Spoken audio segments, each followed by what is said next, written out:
Hey everyone. This is going to be one of those stress relieving video blogs. I just had I I just got out of student government meeting,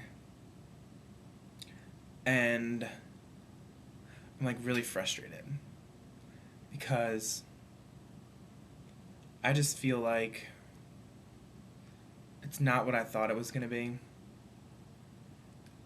And I was really excited because it was going to be something different that I had wanted to get involved with from my freshman year here, and now being a senior,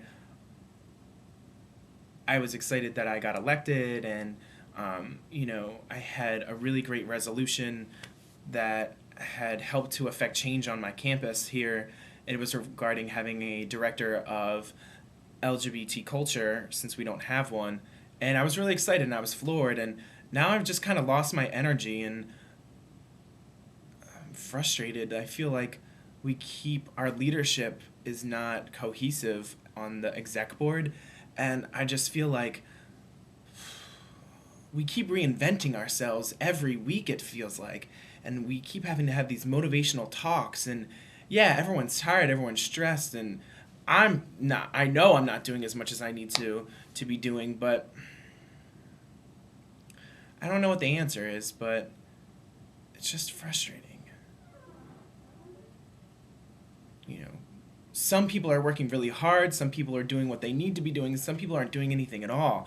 And they just sit there at meetings, and they just sit there at meetings and they don't say anything, and they don't talk, they don't read the resolutions, they don't read the Senate bills.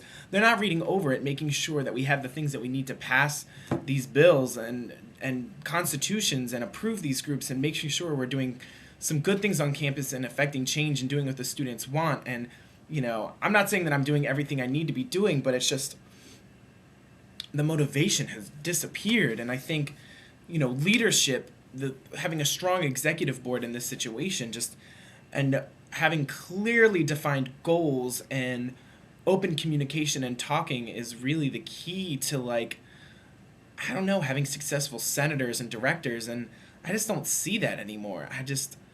Maybe we never had it at all, but I have been leaving SGA meetings wanting to, like, flip out every single time. And I go outside, I have a cigarette, and I have a bitch fest with some of the other senators, and nothing changes. But like I said, I don't know what the answer is. I'm just angry and I'm frustrated, and it's driving me crazy, to be blunt. Well, that's not very blunt, I guess. It's fucking pissing me off, to be blunt, is what it is, and I keep staring at myself in the camera. But I don't know what to do, and I'm stressed. So SGA was one thing today. Well, SGA is every week. I just haven't been really talking about it. But maybe I need to reevaluate my own goals and what I want to do, and try to do something great before I leave in these last 2.5 months of my senior year on SGA, to affect yet another positive change on campus. So my second beef is about QSU on campus. It's the Queer Student Union. The leadership there, again, not what I want it to be. And I know I'm not a part of the leadership in that group as far as on the executive board level, but I think that I am a strong leader on campus, and I have a lot to say, and I have some good ideas. But the QSU exec board does not involve their general members. They don't have a way of motivating their general members to be involved. It's a very superficial group, and I constantly have battles about their judgment and their decisions and the way that they get their members involved. And it's just not what I want it to be. I don't think it's what it could be. We are like one of the second largest organizations on this campus of, 16,000 undergraduate students. And that's amazing, for a gay organization. I think it's really amazing that we have that many members. We have a lot of active members. I don't know numbers, unfortunately, but it's a large amount. And the Black Student Union is the first largest organization, and we're second or third. So that's pretty impressive, and I just think we could be doing so much more, so much more. My specific problem with this meeting tonight is we were doing mocktails and talking about drugs and alcohol in the gay community. Yet, when right across the hall, our Division of Student Affairs was running the same exact program on issues of alcohol use and drug use on college campuses with college students. And I walked into the room, I was like, why aren't we across the hall talking with everyone?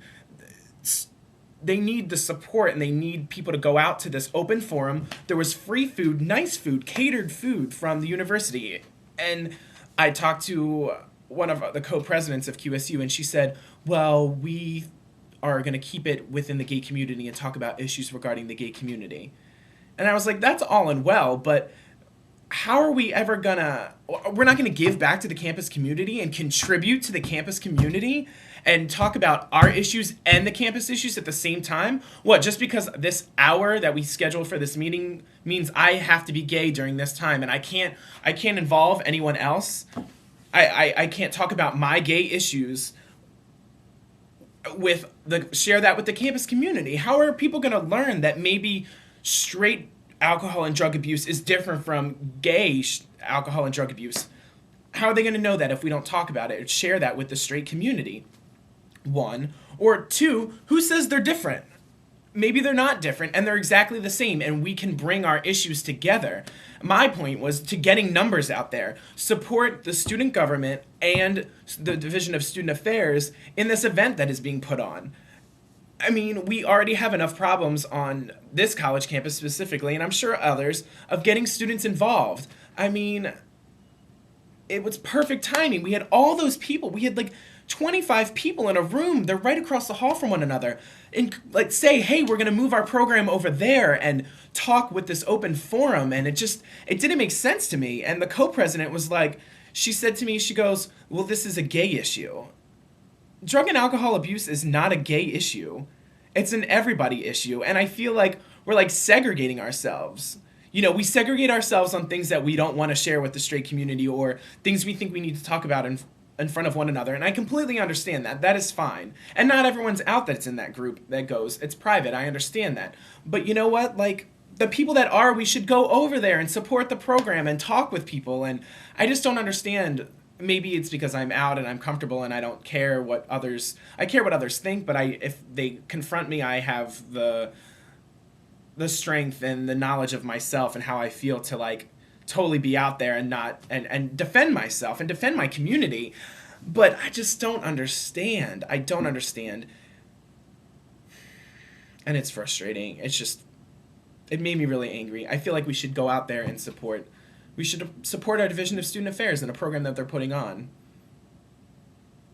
And we have regular students that are just general members of our organization in our meeting. Like, this program is for them. And we have such a hard time getting people that are not student leaders involved in open forums like that. We want to know what the student thinks. We want to cater to the student. That's my job as being in the SGA. That's my job as being a leader on this campus, to find out what the students want, to find out what they want and like try to develop some change and like help them and change the university so that we can assist them and get the students involved and find out what they want so we can invoke that change. And it just didn't happen today. And I'm frustrated and I have court tomorrow and I don't want to go. And I had to move in a math exam to Friday because I forgot that in all of my busy lifeness, making up words, that I have court tomorrow at 9:30 and I won't be back for my math exam at 11.